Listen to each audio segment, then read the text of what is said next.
Hello guys, welcome to my channel. तो अभी मैं कृष्ण जी को कंप्लीट करने की वीडियो डाल रही हूँ। इसमें हम कृष्ण जी को कंप्लीट करेंगे और जितना कि आप हमारे शॉर्ट्स में देखते हैं वो भी आप देखेंगे, उतने वो कंप्लीट हो जाएंगे। बाकी रह गई कहानी, तो हम लोग जो है नरेशन में आज जो है जो जरासंध की और शिशुपाल की कहानी का साथ में जो है डिस्कशन करेंगे, क्योंकि ये भी थोड़ा सा डाउटफुल पॉइंट है। हालांकि महाभारत बहुत बड़ा काव्य है और इसके बहुत सारी चीज़ें थोड़ी थोड़ी डाउटफुल हैं कि क्यों, कैसे, क्या, और कई सारे जन्म तो वापस वापस से लोग लेते रहते हैं इसी महाकाव्य में। तो हमें ये सब समझना पड़ेगा। तो चलिए, जरासंध और द्वारकाधीश की कहानी आपने सुन ली थी कि द्वारका कैसे बसाई गई। तो जैसे ही काली अवन की मृत्यु होती है और जरासंध जो है खाली मथुरा में पहुंचता है, तो वहाँ पे भी आगजनी वगैरह करता है और उसको समझ नहीं आता कि कृष्ण कहाँ गए। वो मतलब रण छोड़ के चले गए, इतना तो समझ में उसको आ गया। लेकिन द्वारका जो नगरी थी वो ऑलरेडी जो है प्रिपेयर्ड थी पूरी तरीके से अपने नागरिकों के साथ, और जितने भी मथुरावासी थे उनको रातों रात श्री कृष्ण भगवान ने मेमोरीज उनके अंदर इम्प्लांट करके कि ये द्वारका निवासी ही हैं, और उनके अंदर सेपरेट सेपरेट मेमोरी इम्प्लांट कर दी और द्वारका में उनको टेलीपोर्ट कर दिया सबके सबको। तो इस तरीके से द्वारका जी का जो है इन्विंसिबल नगरी थी वो, और वो दिव्य नगरी थी, और वहाँ नारायणी सेना उनको प्रोटेक्ट करती थी, जो कि बिल्कुल मतलब कहते हैं इन्विंसिबल सेना थी नारायणी सेना भगवान की खुद की। तो इस तरीके से द्वारका बना और बहुत ही अच्छा राज्य था, बहुत ही ज़बरदस्त राज था, और उससे कोई युद्ध भी नहीं करना चाहता था। तो इस तरीके से द्वारका का नगरी का जन्म हुआ। तो जरासंध जो है ना, उसको मारने के बाद ही जो युधिष्ठिर का जो राज्य था, जो हस्तिनापुर से जो उनको कुछ भी खास नहीं मिला, तो इसके लिए उन्होंने अपना एक अलग से ही राज्य बनाया इंद्रप्रस्थ के नाम से, जो कि इंद्र के जैसे जो भवन होते हैं, जैसे स्वर्गलोक में जैसे इंद्र के भवन हैं, उसी तरीके का उनसे भी खूबसूरत जो है उन्होंने अपना राज्य बनाया। जबकि वो सांपों की नगरी, तक्षक की नगरी थी, उसको जो है ट्रांसफॉर्म करके बनाया उन्होंने कृष्ण की मदद से। तो जब राजसूय यज्ञ किया गया, तो उसके लिए पहले जरासंध कभी नहीं मानने वाला था इनके एलिजियंस को, इनका कभी भी स्वीकार नहीं करना चाह सकता था वो जरासंध की ये जो है हमसे ऊपर कैसे हो सकते हैं, ये भगाए हुए अपने देश के पांचों पांडव, इनके नीचे मैं कैसे रह सकता हूँ। तो जरासंध की मारना और उसको ख़त्म करना भी बहुत मुश्किल था, और कृष्ण जी जानते थे कि अभी ये मथुरा से अभी फ्री हुआ है, मथुरा से इधर इसका दिमाग डाइवर्ट हुआ है, और अब ये जो है ना पांडवों को भी नहीं खाली छोड़ेगा। तो इसके लिए उसको जो है उससे निजात पाना श्री कृष्ण और पांडवों के लिए बहुत ज़रूरी हो गया था। तो क्या हुआ कि साधु के भेष में श्री कृष्ण और अर्जुन और भीम जो है जरासंध की नगरी पहुँचे, और जरासंध की मगध नगरी में वो देख रहे थे, क्योंकि बहुत ही बलशाली था और बड़ा ही मतलब वो कहते हैं ना कुश्ती वुश्ती कर रहा था उस टाइम। तो ये तीनों ब्राह्मण के वेश में गए और जो है चुनौती देने लगे उसको कि हमसे युद्ध करो। तो जरासंध ने अर्जुन को बच्चा जानकर उसको नहीं लिया, श्री कृष्ण भी उसको खास पसंद नहीं आया, पहचान तो नहीं पा रहा था कि ये कौन होंगे, वरना पहचान जाता तो सब कुछ छोड़ छाड़ के श्री कृष्ण के पास भागता, लुंगी भी छोड़ छाड़ के भागता। तो वो जो है भीम कुछ ठीक ठाक लगा उसको कि हाँ इससे कुछ लड़ाई कर सकते हैं हम।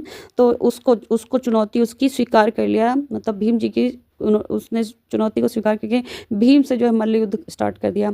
अब दोनों कुश्ती वाले थे और जो है दोनों ही एक दूसरे को हरा नहीं पा रहे थे, कोई किसी से जीत नहीं पा रहा था। तो श्री कृष्ण ने एक जो है लकड़ी उठाई और दोनों बीच से उसको चीर के दोनों टुकड़ों को अलग अलग फेंक दिया, और भीम को मतलब भीम को इशारा किया था उन्होंने, और भीम को वो समझ गया कि इसका क्या करना है। और क्योंकि जरासंध का यही अंत लिखा था भीम के हाथों, तो भीम ने सेम चीज़ जरासंध के टांगों को पकड़ा और चीर के बीच से उसको साइड साइड में फेंक दिया, दूर बिल्कुल ले जाके, ताकि वो कभी जुड़ ना सके वापस। तो इस तरीके से जरासंध का अंत हो गया, और अब राजसूय यज्ञ युधिष्ठिर कर सकते थे, और इसके लिए उन्होंने चीफ गेस्ट बनाया श्री कृष्ण को, ऑफ कोर्स, क्योंकि जितने भी अच्छे लोग थे, भीष्म, द्रोण, ये सब जो है, हालांकि इन्होंने अधर्म का साथ जरूर दिया, लेकिन ये सब जानते थे, अच्छे लोग जो जानते थे कि श्री कृष्ण ही पूर्ण अवतार हैं और भगवान हैं श्री कृष्ण, और जो है उनके सम्मान में उनको कोई प्रॉब्लम नहीं थी। इतना सम्मान, सबसे ज़्यादा ऊंचा सम्मान मिले, कोई दिक्कत नहीं थी, वो खुद ही छोड़ के उठ जाते थे जब श्री कृष्ण आते थे, भगवान तो जानते थे हैं ही।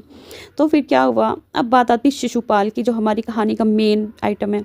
तो शिशुपाल जो है ना, वो अधिकांगी पैदा हुआ, यानी कि उसके 4 हाथ और 3 आँखें उसकी जो है लेके वो पैदा हुआ। और अब क्या होता था कि देखो, अब भगवान हमारे जो हैं वो भी चतुर्भुज में आते हैं, अष्टादश में माता, यानी कि 18 हाथ माता के होते हैं, लेकिन वो सारे दिव्यांग हैं, मतलब वो सारे हाथ उतने ही इक्वली अच्छे हैं और वो सब काम कर सकते हैं।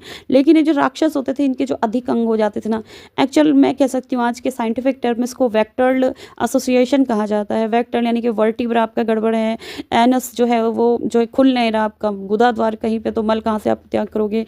उसके बाद हार्ट की प्रॉब्लम्स बच्चे को हो सकती हैं, रेस्पिरेटरी प्रॉब्लम्स हो सकती हैं, जो आपकी एसोफेगस जो आपका जो है और जो आपका सांस लेने वाला है, खाना खाने वाला आपका लंग्स में एंड कर सकता है और सांस लेने वाला आपका खाना स्टमक में एंड कर सकता है।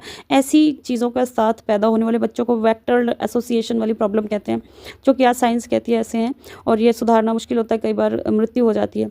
अब जो है शिशुपाल जो है, कुंती की जो बहन थी, जो कुंती उनकी बुआ लगती थी श्री कृष्ण की, आप सभी जानते होंगे, तो जो बहन थी तो श्रुतश्रवा शायद उनका नाम था, और कुंती माता की वो बहन थी, तो एक तरीके से क्योंकि कुंती भी बुआ है तो वो भी उनकी बुआ ही थी श्री कृष्ण की, और श्री कृष्ण अपने बालपन में ही मतलब वहाँ गए उनके यहाँ और उसको शिशुपाल को गोद में उठा के खिलाने लगे। अब कहावत ये है, मतलब कहानी ये थी, उसके जन्म के साथ जो साधु महात्मा वगैरह लोग थे उन्होंने कहा था जिसकी भी गोद में अधिकांगी बालक खेलेगा और उसके अधिकांग जो है गिर जाएंगे और नॉर्मल हो जाएगा उनके बाद, यानी कि चारों हाथ में से सिर्फ 2 हाथ बचेंगे और उसकी एक एक्स्ट्रा आँख भी जो है गिर जाएगी, समझ लो कि वो ही इंसान जो इसको गोद में लिया होगा वही इसके काल का कारण बनेगा और वही इसको मारेगा। और इस तरीके से जब श्री कृष्ण के हाथों ये बालक उठाया उन्होंने, क्योंकि वो बड़े कज़िन थे, इसी के कज़िन ही थे वो, तो इस तरीके से वो जो है उसके हाथ गिर गए और आँख भी गिर गई। तो उनकी जब माता थी वो जान गई कि कृष्ण के हाथों ही इसका वध होगा, तो उन्होंने इनसे विनती करी श्री कृष्ण से कि प्लीज़ जो है आप इसको मत मारना, मेरा पुत्र है ये वो, क्योंकि ममता होती है हर माता में चाहे वो जैसा भी पुत्र हो। तो क्या हुआ कि भगवान श्री कृष्ण ने प्रॉमिस किया भाई बाल्यकाल में ही अपने, क्योंकि वो तो पूर्ण अवतार थे, तो उन्होंने बोला कि बुआ ठीक है मैं नहीं मारूंगा, लेकिन 100 अपराध इसके मैं माफ़ करूंगा, 101 अपराध करते ही सॉरी बट मुझे इसको मारना ही पड़ेगा। तो ये बात पे सब लोग एग्री हो गए। तो इस तरीके से शिशुपाल से पहले से ही बैर चल रहा था श्री कृष्ण का, और साथ में एक और प्रॉब्लम आ गई बीच में कि शिशुपाल जो है ना जो ज़बरदस्ती शिशुपाल की शादी, क्योंकि शिशुपाल को पसंद आ गई थी रुक्मिणी विदर्भ की राजकुमारी, और जो है उसके भाई रुक्मी ने ज़बरदस्ती बिना स्वयंवर किए बिना उनकी इच्छा के जो है शिशुपाल से ज़बरदस्ती उनका जो है विवाह तय कर दिया, और पूरी दुनिया ये बात जानती थी उस वक्त। तो माता रुक्मिणी के दिल में तो सिर्फ श्री कृष्ण बसते थे, और उन्होंने उनको प्रेम पत्र लिखा, हे भुवन सुंदर है सृष्टि में सबसे खूबसूरत, प्लीज़ मुझे आके बचा लीजिए, हृदयेश्वर यानी कि मेरे प्रिय पति, मैं आपको पति मान चुकी हूँ, प्लीज़ मेरी सम्मान की रक्षा कीजिए। विनती सुनिए नाथ हमारी, विनती सुनिए नाथ हमारी, हृदयेश्वर हरे हृदय विहारी, हृदयेश्वर हरे हृदय विहारी, मोर मुकुट पीतांबर धारी, विनती सुनिए। तो भगवान आए और उन्होंने ये भी बोला कि प्लीज़ लड़ाई मत करिएगा, मैं अपने परिवार से बहुत प्रेम करती हूँ, सारी कंडीशंस फुलफिल करते हुए उनको उड़ा ले गए बीच में, और युद्ध भी नहीं हुआ। लेकिन शिशुपाल की अब जो है अब गुस्सा उसके साथ में आसमान पे हो गई कि ये तो सब कुछ श्री कृष्ण ने मेरी मतलब होने वाली पत्नी को भी मुझसे चुरा लिया। तो इस तरीके से उनके बीच में एनमिटी बहुत बढ़ गई, और जो है कृष्ण ने तो नहीं बढ़ाई थी, क्योंकि वो ये समर्थन करते थे कि जो नारी होती है वो लक्ष्मी स्वरूपा होती है, उसके साथ अब कोई ज़बरदस्ती नहीं कर सकते, उसकी इच्छा का सम्मान होना चाहिए, स्वयंवर होना चाहिए था, और यदि वो मुझसे शादी करना चाहती हैं तो उनकी ये इच्छा भी पूरी होनी चाहिए, सिर्फ इसलिए नहीं कि वो लक्ष्मी माता हैं, सबके लिए वो अप्लाई करते थे, स्त्री का सम्मान करते थे। तो इस तरीके से अब जो है शिशुपाल और ये रुक्मी और इन सब को जो है राजसूय यज्ञ में इंद्रप्रस्थ के बुलाया गया। अब इंद्रप्रस्थ के राजसूय यज्ञ में एंट्री पाते दुर्योधन वगैरह सबको टेंशन हो रही थी, इतनी समृद्धि पांडवों की देख करके उन्हें यकीन नहीं था क्या हो रहा है, और ऊपर से गेस्ट चीफ गेस्ट के रूप में श्री कृष्ण, इनको देख के तो सबकी फटी पड़ी जा रही थी गुस्से के मारे। और शिशुपाल दूर से गरियाता हुआ एंट्री ले रहा था कि गाली गाली गाली गाली देते जा रहा था, ए ग्वाला, ए छलिया, ये वो, अरे तू ग्वाला है, किसी काम का नहीं है ये वो। और उसने, आपने देखा होगा एक सीरियल में मोर के पंख उसने धोती में 100 टोर लगा के रखे हुए हैं, और जैसे जैसे उसके अपराध बढ़ते जाते वैसे वैसे वो पंखों को निकाल के फेंकता जा रहा था कि एक कम हो गया, एक कम हो गया। अब गिनती वो भी रख रहा था, लेकिन हुआ क्या, भीष्म जी मिल गए उसको। अब भीष्म पितामह को उसने कहा कि तुम कुंवारे रह गए पूरी जिंदगी के लिए, तुम एक डरपोक इंसान हो। भीष्म भी चाहते थे मैं ही मार दूँ, तो श्री कृष्ण ने उनको चुप करवाया, रुकिए रुकिए एक मिनट, इसका सब प्रोग्राम फिक्स है। उसके बाद उन्होंने कहा कि प्लीज़ अब ये और मत बोलना कुछ भी, शिशुपाल तुम्हारे 100 हो गए हैं। तो उसने कहा तू चुप रह ग्वाले, तो श्री कृष्ण ने बोला भाई 101 हो गए, अब तुम्हारा वध होगा, और सुदर्शन निकाल के उसका वध कर दिया, और राजसूय यज्ञ में वो भी स्वाहा हो गया। एक्चुअली शिशुपाल की जो स्टोरी है वो थोड़ी फ़नी भी है और थोड़ी अच्छी भी है। भगवान हमेशा दुष्टों का संहार करने के लिए अवतरित होते हैं, इसीलिए वो कहते हैं परित्राणाय साधूनां विनाशाय च दुष्कृतां धर्म संस्थापनार्थाय संभवामि युगे युगे। तो इस तरीके से भगवान एक्चुअली ये सब खेला है भगवान का। जो शिशुपाल था वो जय विजय के में से एक था, जय था शायद वो, और ये दोनों थे विष्णु भगवान के द्वार रक्षक जो कि वैकुंठ में थे। और गलती उनसे ये हुई थी कि उन्होंने सनत कुमार, जो 4 कुमार ब्रह्मा जी के जो पुत्र और श्री कृष्ण के जो थे महापरम भक्त, तो उन्होंने कहा कि आप रुक जाइए। तो उन्होंने कहा सनत कुमारों ने कि आप भक्तों को भगवान से मिलने से कैसे रोक सकते हैं, हम भक्त भगवानों से अलग नहीं हैं, आप हमेशा अधिकार रहता है भक्त को भगवान से मिलने का।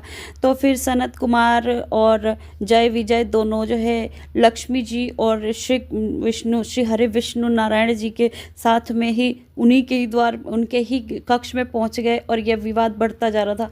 तो श्री कृष्ण यानी कि विष्णु जी ने जय विजय से बोला कि तुम्हें मैं 2 चॉइसेस देता हूँ, उसमें से एक ये चॉइस थी कि आप 3 बार मेरे हाथों जन्म लेके मारे जाओगे। तो इसीलिए जो है श्री कृष्ण ने 3 बार जय विजय को मारा। इस बार इस जन्म में कंस और शिशुपाल जो है जय विजय बने थे, और इन दोनों का वध इस प्रकार हुआ। ये बैक स्टोरीज बहुत ही इंटरेस्टिंग होती हैं और ये सबके जानने योग्य होती हैं। बहुत ही अच्छी चीज़ें हैं जो पुराणों में विलेखित, तो आप लोग ये देखा करिए। जो भी हो बड़ा इंटरेस्टिंग सा था। तो आपको मैंने वेक्टरल एसोसिएशन के बारे में भी बताया कि जो बच्चे होते हैं उनको डिफेक्ट जो है होते हैं, जो कॉन्जेनाइटल डिफेक्ट होते हैं, यानी कि जो बाय बर्थ होते हैं वेक्टरल एसोसिएशन के, वो इस तरीके के डिफेक्ट होते हैं। कई बार बच्चे मर जाते हैं, कई बार बच जाते हैं। तो ओके, लाइक शेयर सब्सक्राइब कर दो। Bye bye, take care.